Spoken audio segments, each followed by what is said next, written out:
I'd like to talk about one very well-known defamation case, which is in 1992 when the Herald Sun newspaper published an article about the former Victorian Police Commissioner, Kel Blair, Yeah. an article which he believed was defamatory. Well, there's no doubt it was defamatory. Well, you acted for Mr. Blair and... He was accused of corruption. Yes, well, you told the jury, I believe, quote, "This is the most serious libel anyone could ever publish about any person anywhere in the world."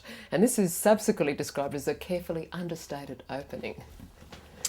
Well, I'm going to have to plead guilty to that, but Kel Blair was a terrific fellow and as honest a policeman as you're likely to find, and it was a terrible defamation. I mean, it was an editorial. It wasn't just some journalist in an aside. It was an editorial in the Herald, in effect accusing Kel Blair of corruption. Well, it was pretty serious.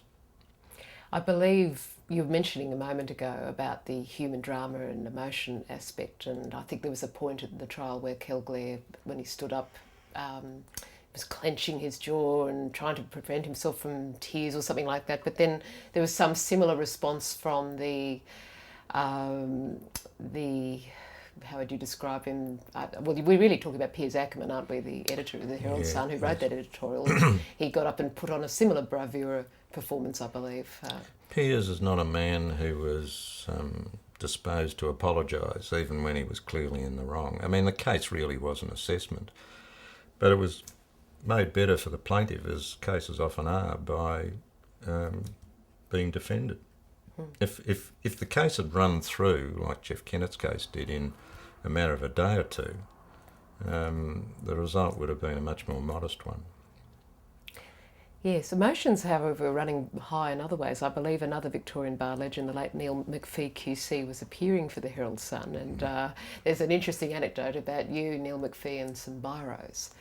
Well, this story has been told and retold and embellished many times, and in the course of dealing with what was a minor spat between Neil and me, Frank Vincent, who was the trial judge, referred to feeling like a lion tamer. That's been given a fair bit of airtime too, that particular comment. But I'll tell you what happened. I mean, it's very simple. I was cross-examining Piers Ackerman, and Piers was making a mess of things, as one might expect.